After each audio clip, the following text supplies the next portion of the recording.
Hi, ಎಲ್ಲರಿಗೂ ನಮಸ್ಕಾರ. ಬೇಸಿಗೆಯಲ್ಲಿ ರಾಗಿಯಿಂದ ಮಾಡಿದ ಈ ಹೆಲ್ತ್ ಡ್ರಿಂಕ್ ಕುಡಿದ್ರೆ ದೇಹಕ್ಕೂ ತಂಪು, ಆರೋಗ್ಯಕ್ಕೂ ಒಳ್ಳೆಯದು. ಅಮೃತಕ್ಕೆ ಸಮಾನವಾದ ಈ ರಾಗಿ ಹಾಲು ಮಾಡೋದಕ್ಕೆ ಮೊದಲಿಗೆ ನಾನಿಲ್ಲಿ 1 ಬಟ್ಲಷ್ಟು ರಾಗಿನ ತೊಗೊಂಡಿದ್ದೀನಿ. ಅದು ಎಲ್ಲ ನೀಟಾಗಿ ಕ್ಲೀನ್ ಮಾಡಿರುವಂತಹ ರಾಗಿ. ನೀರು ಹಾಕಿ 3 ರಿಂದ 4 ಸರಿ ಇದನ್ನು ಚೆನ್ನಾಗಿ ತೊಳ್ಕೊಬೇಕು. ತುಂಬಾ ಧೂಳಿರುತ್ತೆ. ನಂತರ ಇದಕ್ಕೆ 10 ಬಾದಾಮಿ, 2 ಏಲಕ್ಕಿಕಾಯಿ ಹಾಕಿ ನೀರು ಹಾಕಿ ನೆನೆಸಿಟ್ಕೊಂಡಿದ್ದೀನಿ. ಇದು 6 ರಿಂದ 8 ಗಂಟೆಗಳ ಕಾಲ ಚೆನ್ನಾಗಿ ನೆನೆಬೇಕು. ಎಷ್ಟು ಚೆನ್ನಾಗಿ ರಾಗಿ ನೆನೆಯುತ್ತೋ ಅಷ್ಟು ಚೆನ್ನಾಗಿ ಹಾಲು ತೆಗಿಬೋದು. ಚೆನ್ನಾಗಿ ನೆನೆದಂತಹ ರಾಗಿನ ಇನ್ನೊಂದ್ಸರಿ ವಾಶ್ ಮಾಡಿಕೊಂಡು ಮಿಕ್ಸಿ ಜಾರಿಗೆ ಸೇರಿಸ್ಕೊಂಡು ಸ್ವಲ್ಪನೇ ನೀರು ಹಾಕಿ ನುಣ್ಣಗೆ ರುಬ್ಕೋಬೇಕು.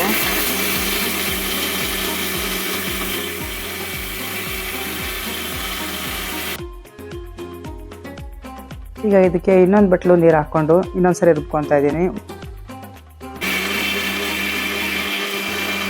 ಒಂದೇ ಸರಿ ಜಾಸ್ತಿ ನೀರು ಹಾಕಿ ರುಬ್ಕೊಂಡ್ರೆ ರಾಗಿ ನುಣ್ಣಗೆ ರುಬ್ಬೋಕ್ಕಾಗಲ್ಲ. ಅದಕ್ಕೋಸ್ಕರ ಸ್ವಲ್ಪ ನೀರು ಹಾಕ್ಕೊಂಡು ರುಬ್ಕೋಬೇಕು.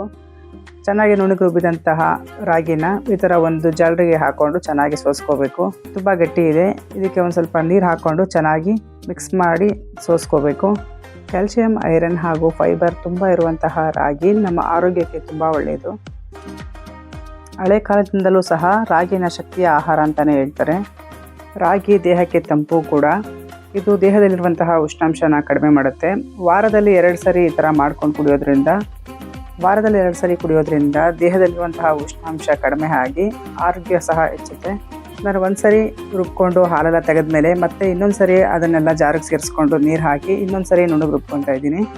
ಈ ರೀತಿ 2 ಸಾರಿ ರುಬ್ಬಿ ಸೋಸಿದರೆ ಚೆನ್ನಾಗಿ ಗಟ್ಟಿಯಾದಂತಹ ರಾಗಿ ಹಾಲು ಸಿಗುತ್ತೆ. ಬೇಸಿಗೆಯಲ್ಲಿ ಯಾವಾಗಲೂ ತಂಪಾಗಿ ಏನಾದರೂ ಕುಡಿಬೇಕು ಅಂತ ಅನಿಸುತ್ತೆ. ಆವಾಗ ತಕ್ಷಣ ಅಂಗಡಿಗೆ ಹೋಗಿ ಹೆಲ್ತ್ ಡ್ರಿಂಕ್ಸ್ ಅಂತ ಹೇಳಿ ಯಾವುದಾದ್ರು ಕೂಲ್ ಡ್ರಿಂಕ್ಸ್ ಎಲ್ಲ ತೊಗೊತೀರಾ. ಆದರೆ ಅದರಲ್ಲಿ ಪ್ರಿಸರ್ವೇಟಿವ್ ಮತ್ತು ಶುಗರ್ ಅಂಶ ಎಲ್ಲ ಜಾಸ್ತಿ ಇರುತ್ತೆ. ಅದೆಲ್ಲ ಆರೋಗ್ಯಕ್ಕೆ ತುಂಬ ಕೆಟ್ಟದ್ದು.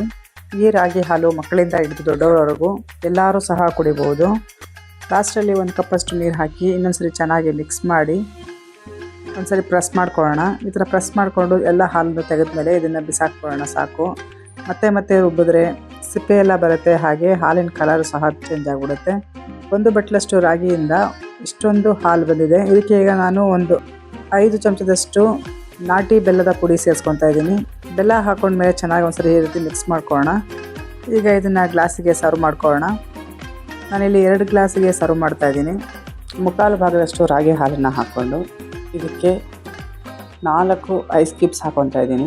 ಐಸ್ ಕ್ಯೂಬ್ಸ್ ಹಾಕೊಂಡು ಕುಡಿಯೋದ್ರಿಂದ ತುಂಬ ತಣ್ಣಗಿರುತ್ತೆ, ಚಿಲ್ಲಾಗಿರುತ್ತೆ. ಕುಡಿಯೋದಕ್ಕೆ ತುಂಬ ಚೆನ್ನಾಗಿರುತ್ತೆ. ಒಂದ್ಸರಿ ಈ ರೀತಿ ಮಿಕ್ಸ್ ಮಾಡ್ಕೊಳ್ಳೋಣ. ಇದ್ರ ಮೇಲೆ ಈಗ ಪಿಸ್ತಾ ಹಾಗೂ ಬಾದಾಮಿ ಪೀಸ್ಗಳನ್ನು ಹಾಕೊತಾ ಇದ್ದೀನಿ. ಈಗ ನೋಡಿ, ತುಂಬಾ ಆರೋಗ್ಯಕರವಾದ ಹಾಗೂ ರುಚಿಕರವಾದ ರಾಗಿ ಹೆಲ್ತ್ ಡ್ರಿಂಕ್ ಸವಿಯಲು ಸಿದ್ಧ ಆಗಿದೆ. ಈ ರೀತಿ ರಾಗಿ ಹಾಲು ಕುಡಿದ್ರೆ ದೇಹಕ್ಕೆ ತಂಪಾಗುತ್ತೆ, ಹಾಗೆ ಶಕ್ತಿನೂ ಕೊಡುತ್ತೆ. Thanks for watching.